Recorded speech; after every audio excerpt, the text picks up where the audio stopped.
किसी के भी मन की बातें जानने के लिए 3 तरीके होते हैं, लेकिन इन तीनों तरीकों को समझना अति आवश्यक है।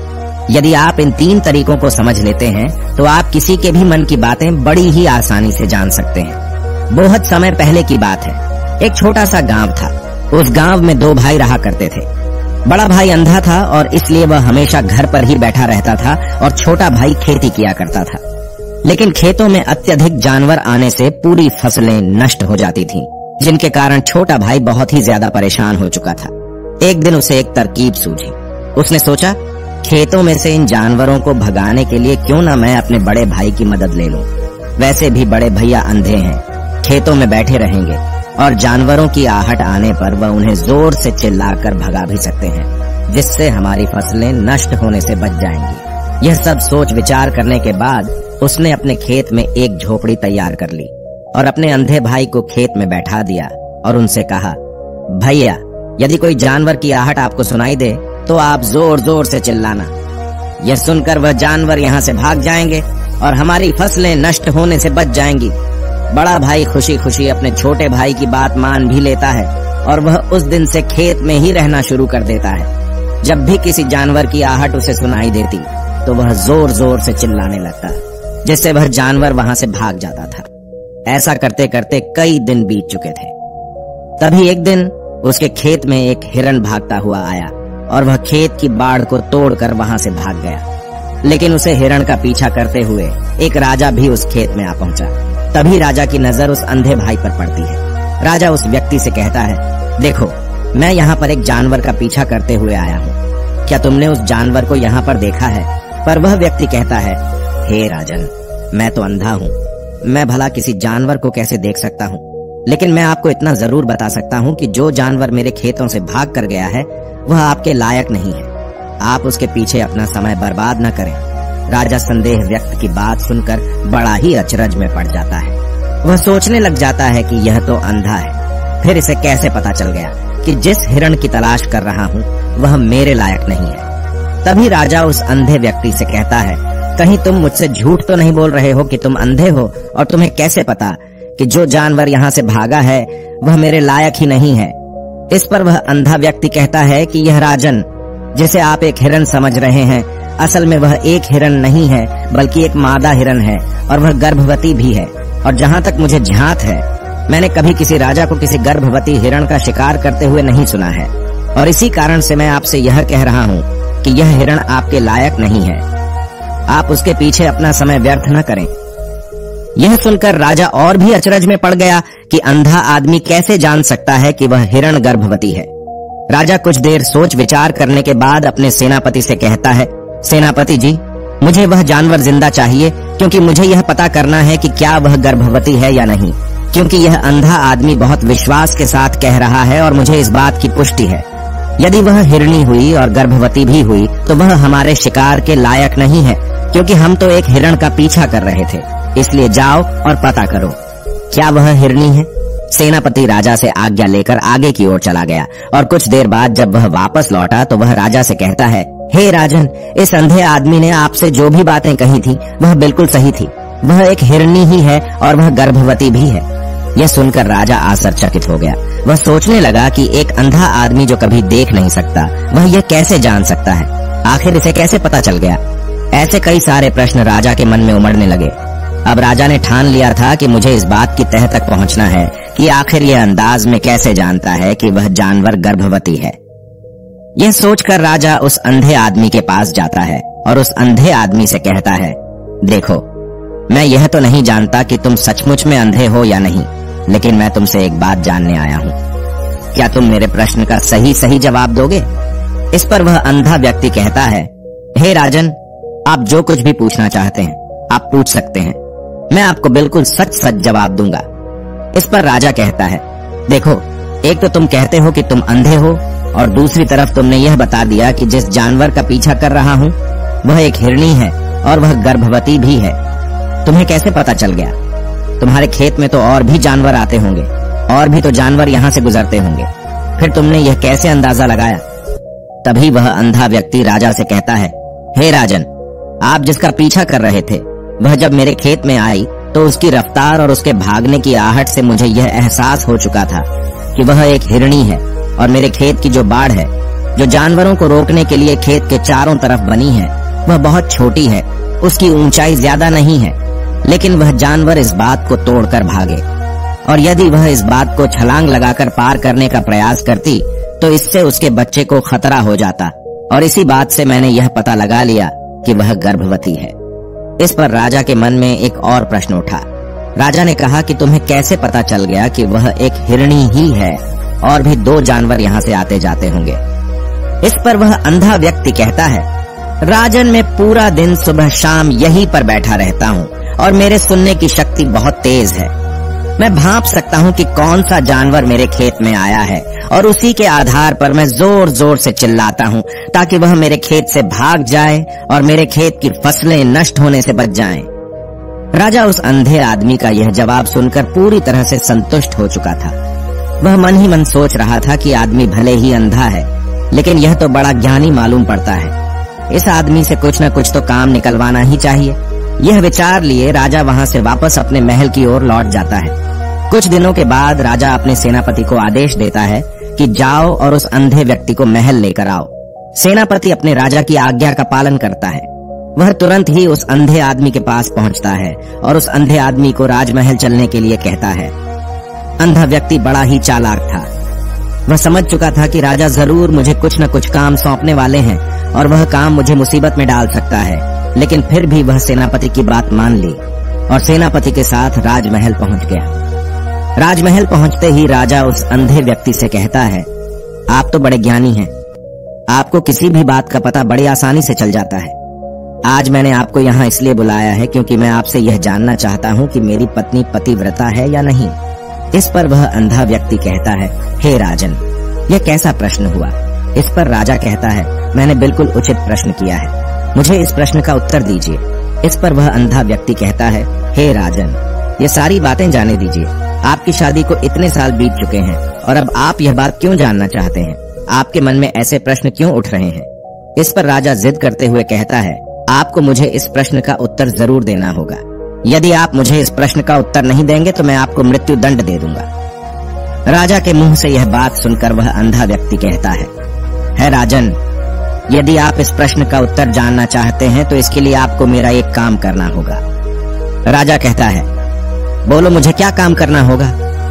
इस पर वह कहता है, इसके लिए आपको अपनी पत्नी को मेरे साथ कमरे में अकेले छोड़ना होगा। उस अंधे व्यक्ति की यह बात सुनकर राजा पहले तो क्रोधित हो जाता है, लेकिन फिर कुछ सोच विचार करने के बाद वह उस अंधे व्यक्ति की बात मान लेता है और अपने सेनापति को आदेश देता है, सेनापति जी, इस व्यक्ति को और मेरी पत्नी को एक कमरे में कुछ देर के लिए अकेला छोड़ दें। सेनापति बिल्कुल वैसा ही करता है। अब राजा की पत्नी और वह आदमी एक कमरे में बंद हो चुके थे। तभी आदमी राजा की पत्नी से कहता है, रानी, मैं आपको छूना चाहता हूँ। इस बात पर रानी अत्यधिक क्रोधित हो जाती है और उस अंधे व्यक्ति को पकड़ पकड़ कर पीटने लगती है, कभी हाथों से तो कभी लातों से तो कभी पटक पटक कर। इस तरह उसने अंधे आदमी की बहुत पिटाई की। उसके बाद किसी तरह से वह अंधा आदमी अपनी जान बचाकर वहां से भाग निकलता है और राजा के पास पहुंचता है और राजा से कहता है, हे राजन, आपकी पत्नी पतिव्रता नहीं है। यह बात सुनकर राजा अत्यधिक क्रोधित हो उठता है और राजा अपनी तलवार म्यान से निकालकर सीधा अपनी पत्नी की ओर जाता है। क्रोधित होकर वह अपनी रानी से कहता है, रानी जी, आज मैं जो भी सवाल आपसे करने वाला हूँ उसका मुझे सच सच जवाब दीजिएगा, और यदि आपने एक शब्द भी छोटा कहा तो मैं आपका सर अभी आपके धड़ से अलग कर दूंगा। आगे राजा कहता है, मुझे बताइए, आप पतिव्रता हैं या नहीं? इस बार रानी कहती है, हे राजन, आप भले मुझे जान से मरवा दें, लेकिन आज मैं सच बोलूंगी, मैं पतिव्रता नहीं हूँ। राजा ये बात सुनकर बहुत ही दुखी और निराश हो जाता है। उस अंधे आदमी ने जो भी कहा था वह बिल्कुल सच कहा था। ये बात सुनकर तुरंत ही राजा उस अंधे आदमी के पास पहुंचता है और आकर उस अंधे आदमी से कहता है, तुम्हें कैसे पता चला कि मेरी पत्नी पतिव्रता नहीं है? अंधा आदमी कहता है, हे राजन, बड़ी सीधी सी बात है, मैंने तो आपकी पत्नी से बस इतना ही कहा था कि मुझे आपको छूना है, और इस बात पर वह इतना क्रोधित उठी कि उन्होंने गुस्से में आकर मुझे लात घूंसों से पीटना शुरू कर, और भला कोई औरत किसी और मर्द को कैसे छू सकती है? लेकिन उन्होंने न आव देखा न ताव, बस लात घूंसों से मुझ पर बरसना शुरू कर दी, और एक पतिव्रता नारी कभी भी पराये मर्द को नहीं छूती। जब मैंने उनसे छूने के लिए कहा था तो वह उस वक्त मुझे मना कर सकती थी, लेकिन उन्होंने तो मुझे पीटना शुरू कर दिया और देखते ही देखते उन्होंने मेरे पूरे शरीर को छू लिया। अब आप ही बताइए, ऐसी स्त्री भला पतिव्रता कैसे हो सकती है?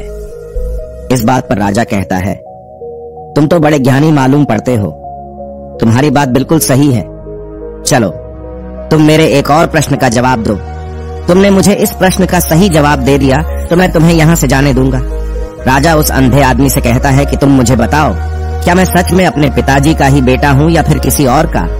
इस पर अंधा आदमी कहता है, हे राजन, इस बात से आपको क्या लेना देना, आप किसी की भी औलाद हो, आखिर आप इस राज्य के राजा ही, इसलिए इस प्रश्न को जाने दीजिए। राजा कहता है, नहीं नहीं, मुझे इस प्रश्न का सही जवाब चाहिए, अन्यथा यह प्रश्न मुझे बहुत परेशान करता रहेगा, इसलिए मैं इसका सही जवाब आपसे जानना चाहता हूँ। यदि तुम इसका सही जवाब दे देते हो तो तुम यहाँ से जा सकते हो। इस पर वह आदमी कहता है, इसके लिए तो मुझे आपकी माँ के पास भी जाने की आवश्यकता नहीं है। मैं आपको अभी भी यह बता सकता हूँ कि आप किसकी औलाद हैं, लेकिन उससे पहले मैं चाहता हूँ कि आप मुझसे वादा करें कि आप मुझ पर क्रोध नहीं करेंगे।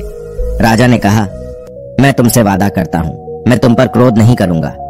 उसके बाद वह अंधा आदमी राजा से कहता है, राजन, आप तो अपने ही पिता के पुत्र, लेकिन आप पर एक कंजूस सेठ की छाया पड़ी हुई है।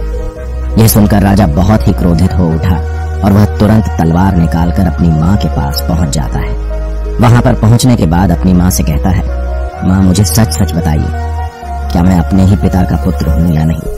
यदि आपने मुझे सही नहीं बताया तो मैं यहीं पर प्राण त्याग दूंगा।